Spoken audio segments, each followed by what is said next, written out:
sekolah minggu yang Ibu Gracia ambil dari kisah-kisah masa kecil yang ada di Berita GKMI yang juga sudah diterbitkan di dalam buku masa kecil volume 1. Semoga anak-anak diberkati dan makin setia kepada Tuhan.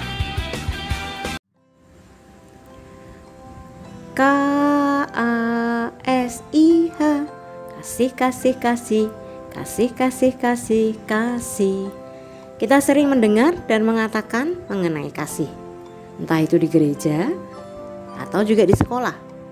Guru-guru kita di sekolah, sekaligus juga guru-guru sekolah minggu kita di gereja, bahkan orang tua kita sering sekali menasihati kita untuk kita mengasihi.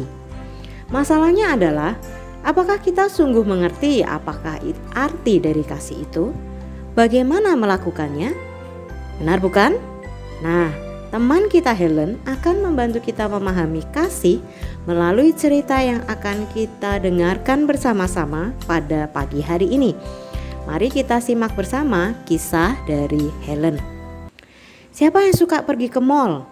Wah, pasti semua suka pergi ke mall.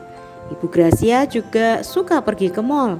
Apalagi minggu-minggu ini di mana kita tidak boleh kemana-mana, tentu yang terbayang di pikiran kita adalah tempat di mana kita biasa berjalan-jalan. Salah satunya adalah di mall. Di sana kita bisa melihat dan membeli berbagai macam barang.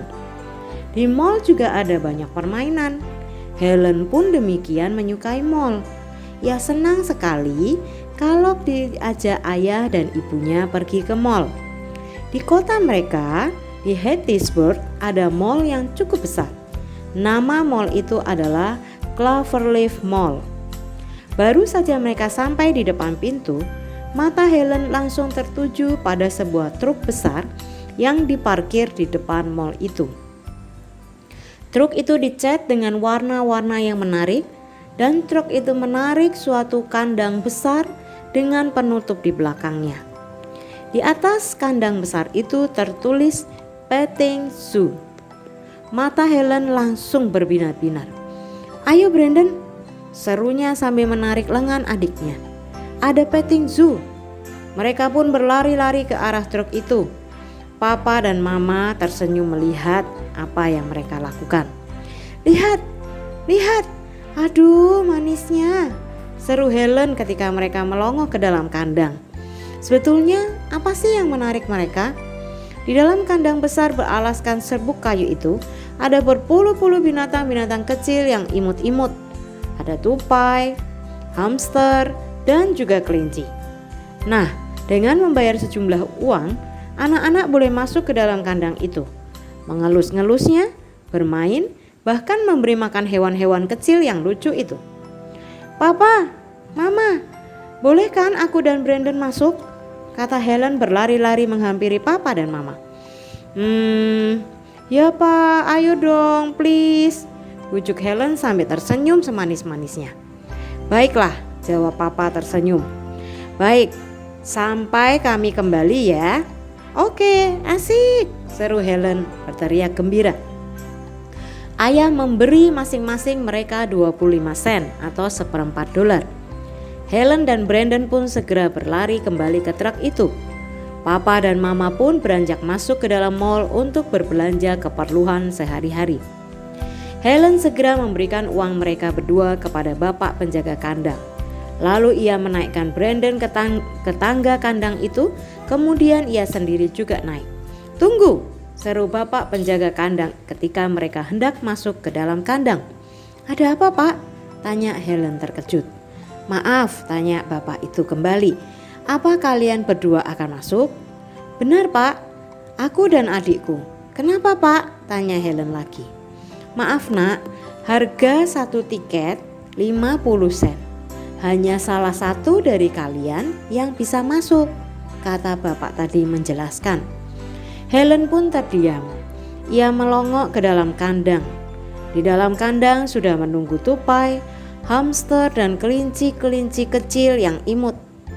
Tapi hanya satu di antara mereka yang boleh masuk. Bagaimana ini? Bagaimana anak-anak? Bagaimana kita harus menyelesaikan masalah ini? Helen kemudian berpikir dengan keras. Kalau kalian jadi Helen, apa yang akan kalian lakukan? Masuklah Brandon, kata Helen kepada Brandon. Tapi kakak bagaimana? Tanya Brandon sambil memandang kakaknya. Tidak apa-apa, kakak menonton dari luar saja.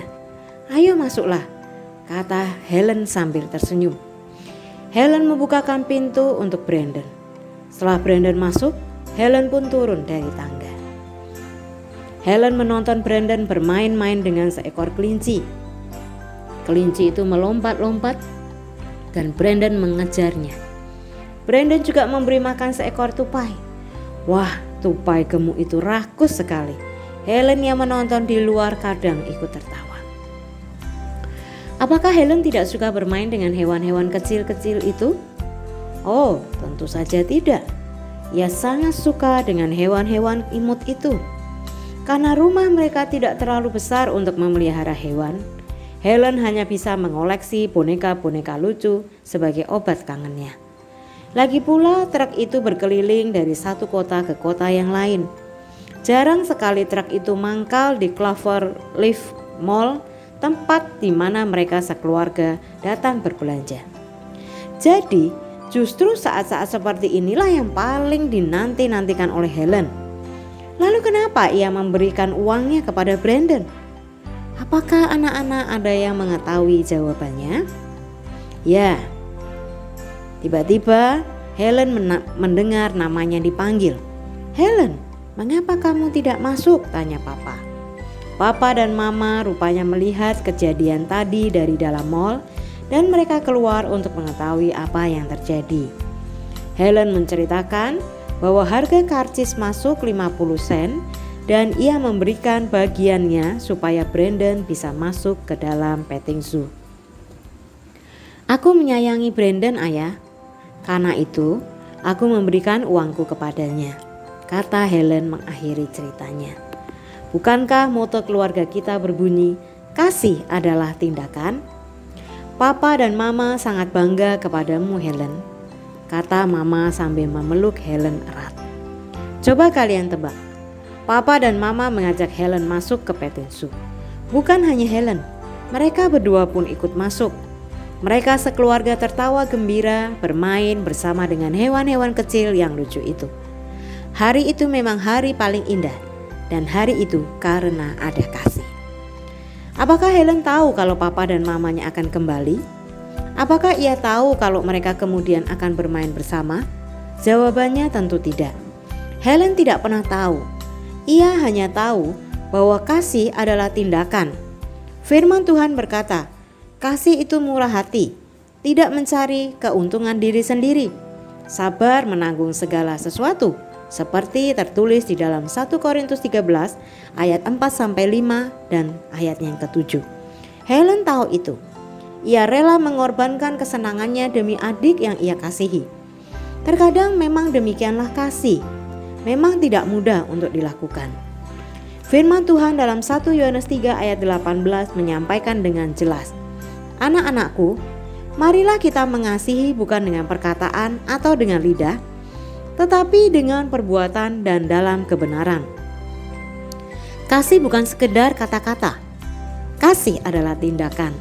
Jika kita mengasihi, kita melakukan sesuatu untuk orang lain. Jadi saat kita menemani adik belajar, mengobati teman yang terluka karena jatuh, membantu Papa dan Mama membersihkan rumah, semua itu adalah wujud dari kasih. Nah, kasih adalah tindakan. Bahasa kerennya, love is action. Kasih adalah perbuatan nyata. Kasih bukan hanya untuk dikatakan, tetapi kasih harus dilakukan. Jadi, tunggu apa lagi? Mari kita lakukan kasih dalam setiap tindakan kita, terutama hari-hari ini ketika kalian tidak diizinkan pergi kemana-mana. Kalian jangan lupa melakukan kasih di rumah untuk orang tuamu, untuk saudaramu, bahkan lewat temanmu melalui sosial media atau siapapun yang mungkin saja engkau temui. Maka nama Tuhan akan dimuliakan. Tuhan Yesus memberkati kita semua. Diterbitkan di rubrik Masa Kecil Majalah Berita GKMI 2010. Demikian cerita kita untuk anak-anak pada pagi hari ini. Kiranya semua anak-anak diberkati, makin setia, tetap berdoa, dan makin taat kepada Tuhan. Tuhan Yesus memberkati kita.